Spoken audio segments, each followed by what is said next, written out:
Shameless Purple Haze, or Purple Haze Feedback, is a light novel written by Kouhei Kadono, the author of the Boogie Pop series. It was written for the 25th anniversary for JoJo's Bizarre Adventure. This was a project called Versus JoJo, which Araki called a bunch of popular writers in Japan to write a story based in his universe. Kadono, with his past works being more psychological horror, decided to tackle the true psychological mess that would be Fugo after the events of Part 5. It follows Fugo and his struggles with his guilt for abandoning his team halfway through the adventure in Part 5. And I think it's honestly one of my favorite works in the JoJo's Bizarre Adventure universe, and I personally consider it in some way a secondary canon. Now, I'm going to say that from here on out, all spoilers. I normally don't do spoiler warnings. I really only do it for things that I truly care about, and I know that there aren't a lot of people who have read this story, and I want more people to read this story. I am going to give a synopsis of the plot after this. There are spoilers, I can't help but spoil things. So, if you haven't read the story, please do so. And with that out of the way,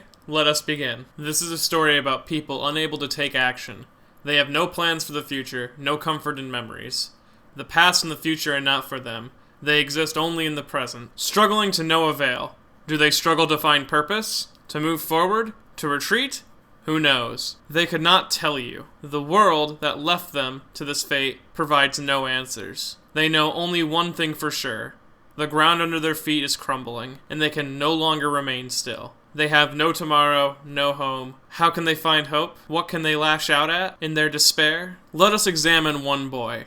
A boy in such a predicament. The boy's name is Panicotta Fugo. There are those who call him a traitor, those who dismiss him as one without shame. His choices will decide what his fate will be.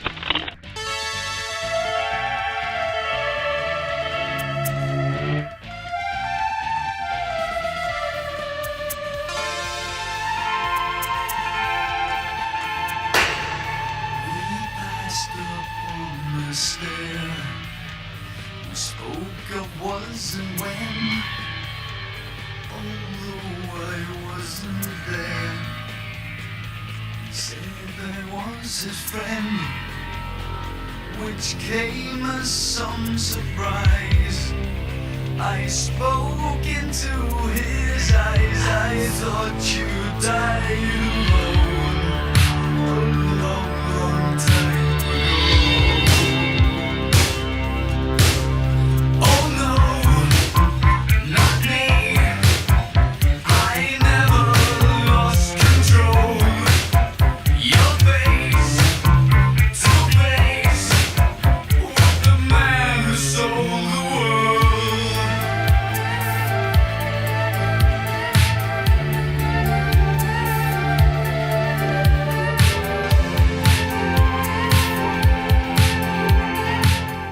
In the events of JoJo's Bizarre Adventure Part 5, Fugo, one of the main members of Passion, made a decision that made him a target of hate and ridicule. He decided not to join his boss and friend, Bruno Bucciolati, and instead remain loyal to Passion. People think this is a dishonorable thing that he did, and they dislike him for this for many reasons. Well, Fugo would agree with those people, and he hates himself more than anyone else would. In the 6 months leading up to the events of this story after the ending of Part 5, Fugo has done nothing but play piano in a bar and hide from Passion. This is until he is called to the Giuseppe Meazza Stadium. The stadium itself is humongous, yet it is completely empty. On a big game night, too. This is to demonstrate to the reader the power that Giorno has gained in those 6 months. He has emptied out an entire arena. This arena is supposedly able to hold 80,000 people in it, and the event that was going to take on is the hometown heroes versus their arch rivals. If I had to assume, it would be the AC Milan versus the Internazionale, but I also don't understand football too well, so that's all up in the air. We also learn in this event that Giorno has aligned himself with the Speedwagon Foundation. In fact, he has used the Speedwagon Foundation to buy out the arena. Then we enter the scene with Mista, the only original surviving member of Passion. From there, Mista introduces Sheila E. Sheila E shows herself to be a willing pawn of Passion. Mista gives Fugo his ultimatum: die here or accept a mission assignment to prove that he is loyal to Passion. The mission in itself is to seek out and kill the former members of Passion's narcotics team. Sheila E will be accompanying him on this mission. It is also revealed through this conversation that Giorno has gained power so quickly in Passion, it's because he came out as the boss, and the reason he considered his identity such a close-guarded secret is due to his age. I think this is honestly one of the best workarounds for the reason why Giorno becomes such a powerful mob boss leader, minus the fact that he has such a powerful stand. You also have to consider the fact that he has to make his way up the chain of command, and coming out as the boss and showing his powerful stand, that would instantly put him at the top. It's actually really well done. I like it. It's also helped that only a select few know that that's not the actual truth. Another little fun thing we learn about is that Mista is now the 3rd in command instead of the 2nd in command, because 2 is too close to the number 4, and 3 is the much safer number to him. So now we're left with the question, who are the former Passion narcotics team? We have Vittorio Cataldi, a young boy covered in cuts from his own self-destructive personality, and he has his own stand, Dolly Dagger, which can move 70% of all damage taken by Vittorio and reflect it to anyone reflected in his blade, or anything reflected in his blade. He's able to damage walls, people, and stands. The interesting thing about Dolly Dagger is it is not in fact like a manifested stand. It is a regular rusty dagger that has been infused with his stand's ability. Because when it dissipates, the dagger becomes a normal dagger and no longer has its mirror-like reflection. This could be reflected in Victorio's own personality. With his self-destructive nature, his inability to take full responsibility for the damage he is causing is reflected in his Dolly Dagger's ability. Our next member of Passion's narcotics team is Angelica Antanasio. She is the youngest member of the narcotics team, and she was born with a horrible disease which makes it feel like there were needles constantly stabbing her in the spine. Her only escape was through narcotics. She used them to such an extreme degree that her mouth is in a constant bleeding state. This helped her manifest her stand, which reflects her personality pretty well, and that is Nightbird Flying. This stand has the ability to enact any form of a drug or a narcotic trip onto someone. Only strong endorphins such as shock can nullify the effects, and she has a strong connection to all of the members of the narcotics team. She loves them all like family. Next we have the leader of the Passion's narcotics team, Vladimir Korsak. He holds a hatred for most people after the loss of his sister on the battlefield that was Sicily during World War II. He also learned to unlock his stand that day.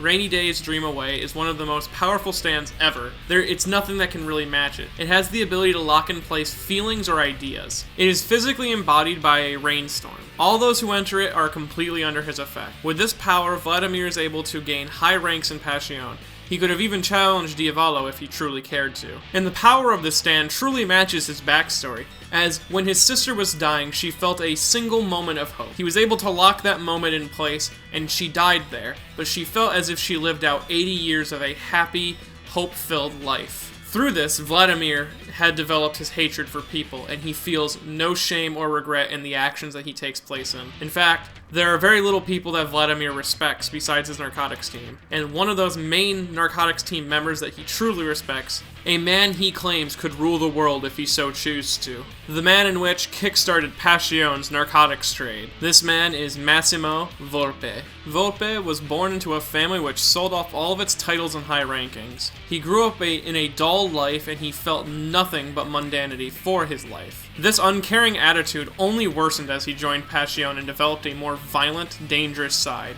But not only was his violent and dangerous side growing, but his stand ability allowed Passion to grow, and it's a giant explosion in the drug trade. Manic depression, which is the opposite of his brother Tonio's stand, Pearl Jam, allows Massimo to create a heavily accelerated life energy, which, if used specifically on salt, creates a highly addictive and powerful narcotic, stronger than any illegal narcotic. After the salt-based narcotic leaves the range of manic depression, it immediately turns back into the salt. So the only way for you to get this drug is if you maintain an area around Passion's drug trade, making them the fastest growing drug trading gang in the entirety of Italy. Though if his life-giving energy was directly affected on a specific person, it could cause their heart to beat until it explodes, or cause organs to literally melt. It is unpredictable in nature, and that's what makes it so deadly. Though, if harnessed correctly, it could be the key to evolution. Now that I've introduced the antagonist, we cut to another scene, involving Sale and Zucchero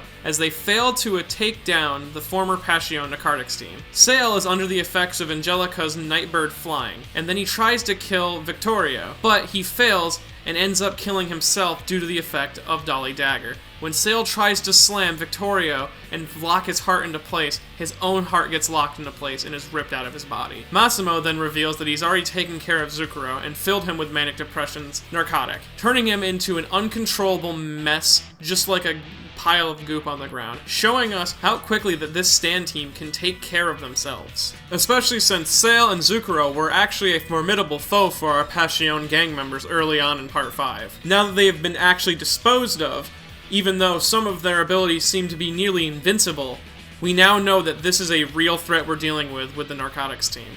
From there we are brought back to our leads, Fugo and Sheila E., sitting in a rundown hotel. Fugo is reflecting on his past and he leaves the door open so he can hear people coming. Sheila tells him that they need to go meet with the last member of their team. This is when we introduce all of the main characters, so let me do their introductions for you. Panicata Fugo.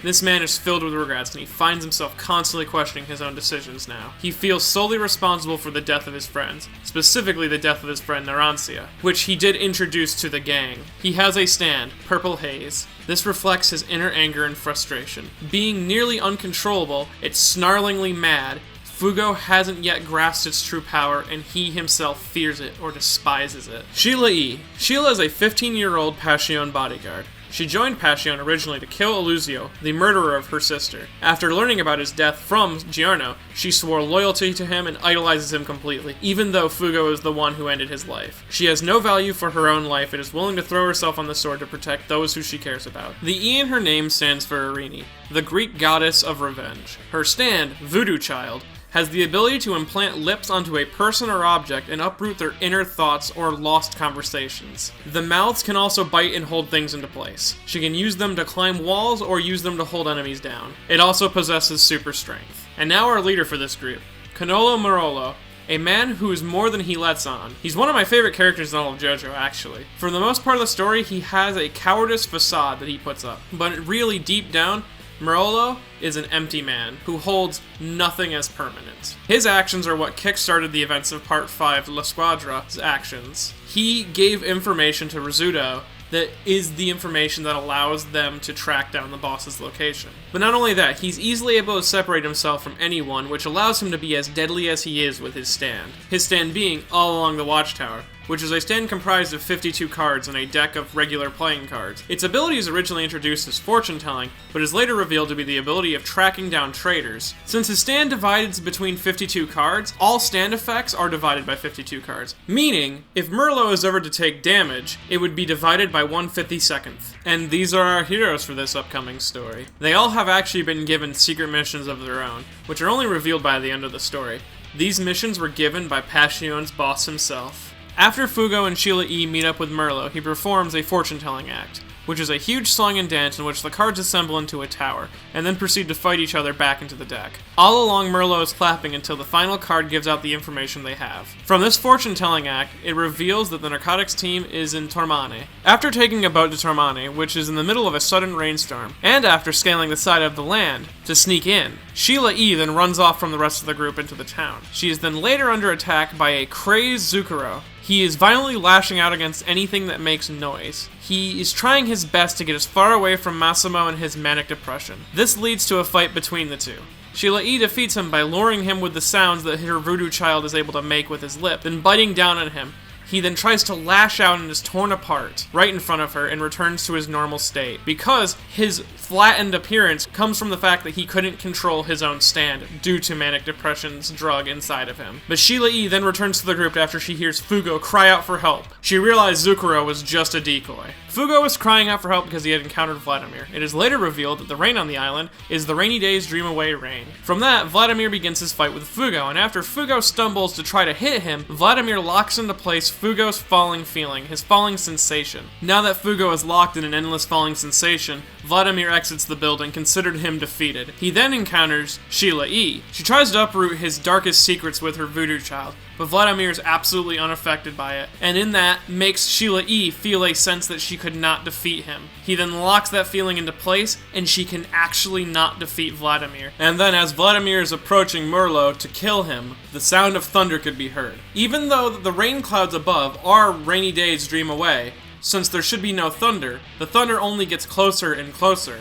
What has happened is Fugo has thrown himself into the air, and is now diving at the speed of the rain, so he's no longer under the effect of rainy days dream away, and he's able to concentrate, and through this concentration, he's able to land a hit on Vladimir, killing him instantly, and then disintegrating his body with Purple Haze's virus. The death of Vladimir reaches the narcotics team. They flee the island to another one, which holds a rare treasure sought after by the Nazis back in World War II. This treasure could be used to fully unlock Masamo's Stan's full power, allowing him not to worry about his physical form. This treasure is a stone mask. Murolo uses his watchtowers again to locate the narcotics team. The crew then begins on a helicopter ride to the new location. When they near the area, they are suddenly attacked by Nightbird flying, which causes everyone in the helicopter to fall into an hallucination trance.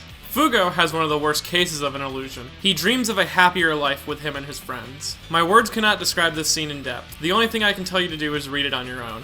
So please, read the story. The grip is broken on Sheila E, and she's able to escape the helicopter with Fugo, while Murolo and the pilot crash into the water and are presumed dead. Sheila and Fugo then reach the mainland and find a car. They also find that the whole city is under the effect of Nightbird flying. They decide to make a run for it and catch up with the narcotics team. On the drive there, Sheila E reveals that her and Fugo aren't too different. Sheila reveals that she's not really afraid of the events to come, she's more of afraid of what's going to happen in the near future. She feels that at some point she might have to stand against Giorno, and she doesn't know if she can do that. This is greatly reflected in Fugo and his inability to stand against the boss, or stand against Diavolo. This moment isn't really there isn't a spotlight flash from this moment, it comes off as regular dialogue, but it is very important for Fugo's growth and development as a character. In the midst of them driving, we get to Victorio, who has found the stone mask in the underground caverns of the island. As he is dealing with the stone mask, he drops it at one point, goes to pick it up, and it disappears. It is then pulled across the ground to the sound of clapping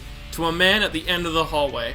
This man is Murolo. Surviving the crash, he reveals his true mission all along. He was to locate and destroy the stone mask. Giorno sent him on this mission specifically because of his family's ties to the stone mask, and he didn't want JoJo or the Speedwagon Foundation sniffing around in his business. Murolo then shatters the stone mask by placing a gun to it and firing. The mask is destroyed along with all of Massimo's plans. Victorio, in a fit of rage, starts stabbing himself multiple times with the dolly dagger. He keeps stabbing himself as cards fall from the ceiling. Since Murolo's ability divides the damage between 52, the 70% of damage is divided by 52. Murolo is barely damaged by these stabs. Every stab to him is way less than the 30% that Victorio is taking. The fight then ends. The only damage that Murolo has taken is a slight cut to the lip. He wipes it away and walks off as Victorio lays dead, his stand disappearing, revealing it to only be a rusty dagger now. In the time it took Murolo to defeat Victorio, Sheila E had kicked Fugo out of the car, telling him that she was going on a suicide run. Sheila E makes it to Massimo, and she tries to run him down with the car. Massimo reveals the true power of his stand and injects himself with the spikes on manic depression. These make his body reach the maximum potential humans can possibly reach. So in basic terms, Massimo is now on the level of Phantom Blood's vampires, without the weakness to the sun. His only downside is the fact that he can't keep it up for very long. Massimo picks up the car and tosses it to the side. He then rips it open like it's tinfoil and pulls Sheila E out. While that's going on, Fugo pursues Sheila E on foot and is surrounded by what appears to be zombies, but are actually normal people under the control of Nightbird flying. Fugo isn't able to defend himself because Purple Haze's virus could easily spread to him and he needs to save them for Massimo. Though, the crowd begins to swarm him and he needs to make a blind attack at Angelica, which turns out successful, and when Massimo discovers Angelica, she's in a weakened state, more weakened than she normally is. She praises him and makes him feel a positive emotion before dying horribly in front of him. Her death hits him even harder than he thought it would. He specifically warned her not to pursue Fugo, but she did so anyway to try to avenge Vladimir, and only died to Purple Haze's virus. Massimo then lashes out against Sheila E, tossing her around and then throwing her into the Apollo Stadium, jamming his fingers into her neck and making her scream, all the while manic depression numbing any of the pain away, causing her to scream even louder, until finally, Fugo arrives. But in those moments, Fugo had finally understood something about himself. He finally understood why Narancia had made the decision he did on that day. Narancia's words, the ones that had haunted him, had made no logical sense to him. Not until now. Not until the connection between him and Sheila E. did he truly understand the empathy between him and his friends. Through this, Fugo is able to understand himself more. and with that, Purple Haze is able to change. Massimo rushes towards Fugo with a bloodlust. Fugo reveals that he has made a desperate final gamble to kill Massimo, and instead of striking him with Purple Haze with the capsule still in his fist, he had removed the capsules and stuck them in his mouth. Then for the final desperate gambit that he makes, with a cold, determined look in his eyes, he bites down on the capsules. He then spits the blood covered in his Purple Haze's virus right into the face of Massimo. Massimo has no chance of dodging, and he dies almost instantly, his body disintegrating before Fugo. Fugo then bites down on a secondary capsule and has his virus attack the virus inside of his mouth. This doesn't leave Fugo unscathed, but it does prevent him from dying, which is in partly due to his Purple Haze's new form, Purple Haze Distortion. And if you'd like to know more about that, you can either read the story, or you can wait for my It Just Works Purple Haze video coming out soon. From there, the events begin to wrap up. We see Fugo at a restaurant, the restaurant in which he introduced Naranzio to Bucciolati. He's on an IV and coughing violently. He did save himself from death, but he did not walk away unscathed. Well, until Giorno walks in, completely unannounced, and cures Fugo. He tells him the real mission he sent Fugo